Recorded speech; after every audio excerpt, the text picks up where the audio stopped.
Lutero falou bastante sobre o fim do mundo. A base de sua teologia está no tema da justificação pela fé somente. Mas isto não significa que ele era um teólogo monotemático.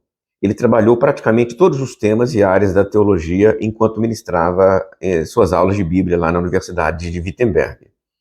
No campo da escatologia, ele fez um uso instrumental das profecias.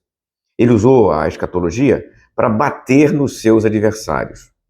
Daniel 9:8, por exemplo, diz o seguinte: estando eu a observar os chifres, eis que entre eles subiu outro pequeno, diante do qual 3 dos primeiros chifres foram arrancados, e eis que neste chifre havia olhos como os de homem, e uma boca que falava com insolência. Pois bem, diante deste texto, Lutero se pergunta pela identidade do pequeno chifre que fala blasfêmia. Na sua interpretação, o pequeno chifre é o anticristo, e o anticristo é o Papa.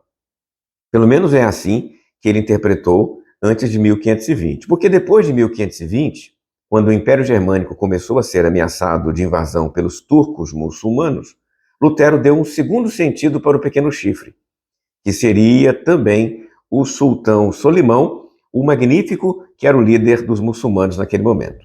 Nas palavras de Lutero, o corpo do anticristo é o Papa, bem como o turco, porque um ser vivo tem corpo e alma. O espírito do anticristo é o Papa, mas o turco é a sua carne.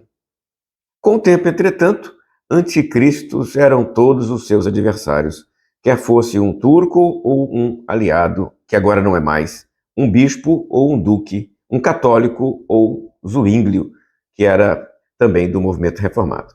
O seu anticristo preferido, entretanto, nunca deixou de ser o Papa, que para ele era o anticristo por excelência, o anticristo dos anticristos, o super anticristo.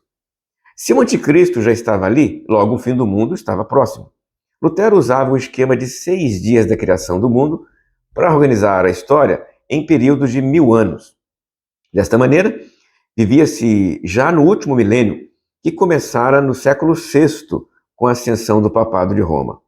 Em muitos momentos diferentes, Lutero vaticinou que o fim do mundo não tardaria mais do que alguns séculos, talvez nem mesmo um século inteiro.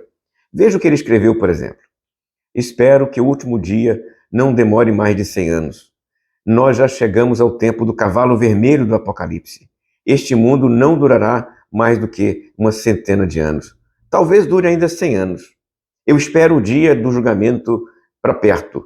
Estou me convencendo que não vai demorar mais do que alguns anos. Lutero, então, não era o único a vivenciar este clima de fim iminente do mundo em seus dias. Outros chegaram a falar de um imperador messiânico, mas a relação de Lutero com o imperador Carlos V nunca deu margem para que ele abraçasse o conceito de imperador Messias, que poria fim a todos os males e traria o juízo de Deus. Lutero esperava que, na volta de Cristo, o que se seguiria seria uma perspectiva mais agostiniana, uma realidade mais amilenista. Após a volta de Jesus, se daria o juízo final e a eternidade fora da história. Um último aspecto revela certo grau de excentricidade na escatologia de Lutero. Ele entende-se como o anjo que ressoava a 7ª trombeta do Apocalipse. Assim ele escreveu: a monstruosidade do Papa é infinita, mas eu acredito que sou a última trombeta com a qual se prepara e antecipa o advento de Cristo. Por isso, apesar de ser débil o meu clamor e ressoar pouco no mundo, ele ressoa fortemente na presença dos anjos celestes que me seguram a mim e a minha trombeta. Assim porão fim a tudo. Desta maneira, Lutero se transforma de pregador da justificação em profeta do fim dos tempos. Aquele que cita Jerônimo para dizer que, em tudo que faz, o que pretende fazer é avisar as pessoas que se preparem para o fim iminente de Deus.